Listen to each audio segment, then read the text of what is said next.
I'm going to show you how to jumpstart a car that uses a standard lead-acid battery. This process is similar for many makes and models. If you find this content helpful, please hit the like button and subscribe to the channel. Some vehicles may have slight differences. Please check your owner's manual for directions. The vehicle on the left, the Nissan, will not start, and we're going to show you how to jumpstart it using the vehicle on the right, the Mazda. And just a tip, the batteries should have a production date on them. You can see that this one's relatively new, so not quite sure why it's not starting, but you can see the details posted on the sticker on the battery. The details include the model number and amperage of the battery, along with the manufacturer date that I was talking about. So with the vehicles as close as you can to each other, because the cables might not be long enough, you want to start putting on the cables to the dead vehicle. Red on positive, black on negative. I'm going to say this a few times in the video.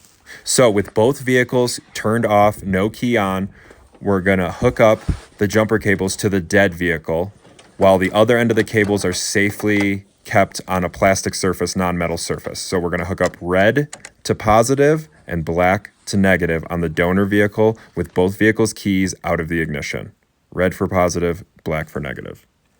And when you hook up the cables, you want to make sure that they are on a nice clean surface and that they're securely fastened to the battery terminals. You can see here, they're clearly secured and looks like we have a good connection. So with the cables safely on plastic, we're now going to put them onto our donor vehicle, the good battery, black on negative, red on positive. And you can see this one actually has a positive logo on the positive terminal. Even though it's not red covering it, it will be marked positive and negative back there. Sometimes some cars don't have a clearly marked, so you need to be careful. That's why I cannot stress enough, red for positive, black for negative. So on this vehicle, we are hooked directly to the battery, but sometimes the battery may be located inside the cabin or somewhere else. And sometimes there's a negative post, which will be clearly marked in the owner's manual that you can use instead of hooking it directly to the battery.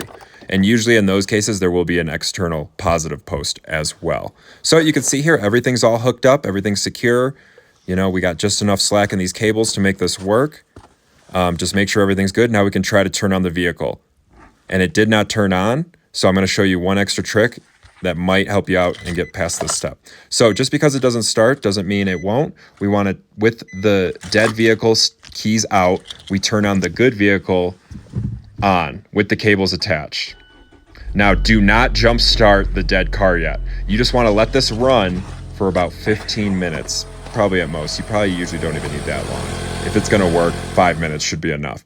But with the good vehicle running and charging the dead battery, you just do this for, like I said, 10, 15 minutes at most.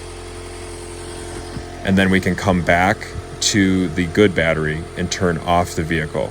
You do not want to jump start the vehicle, the bad vehicle, with the good vehicle on. So with this off, jumper cable still connected, we can now go to the bad battery and see if it'll start. And it's good, we already got noise. The beeping is a good sign, but it takes much more power to start the vehicle.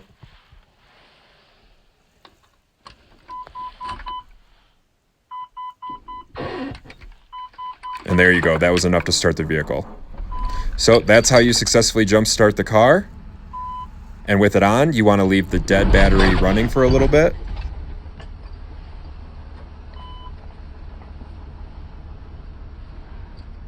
Because if you turn off the vehicle after just jump starting it, you might have to do this process all over again. So leave the dead battery running until you're at a safe location that you can stop. So with the dead battery now running, we can take the jumpers off very carefully, not to touch any metal or against each other, because it is still connected to the donor vehicle, even though it's not on. So you can see here, I'm going to disconnect it from the donor vehicle as well, even though I didn't show you.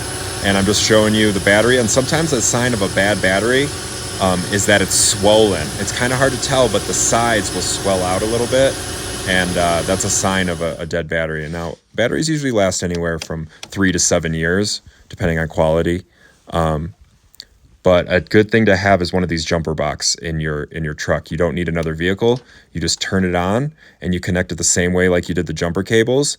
And this one will give you a 1500 amp jump start, which is far more than any standard battery in a car or light truck.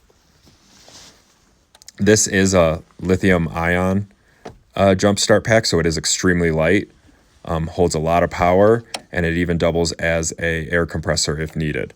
But when you're using these, just make sure the connections are nice and tight, and these can get you out of a pickle without needing another battery. There's the air compressor end I was showing you. And just to verify, I do have this battery tester that I got off Amazon. You know, it's a cheap piece of equipment, but you put in the stats of the battery and it will let you know if the battery is good or bad, how far along in its life it is. And you'll see here, after I put in all the stats, that this battery did test good. So, you know, it was just dead because something was on. And, you know, we can just jump start it, drive it for a little bit, and we should be back in business without having to replace that.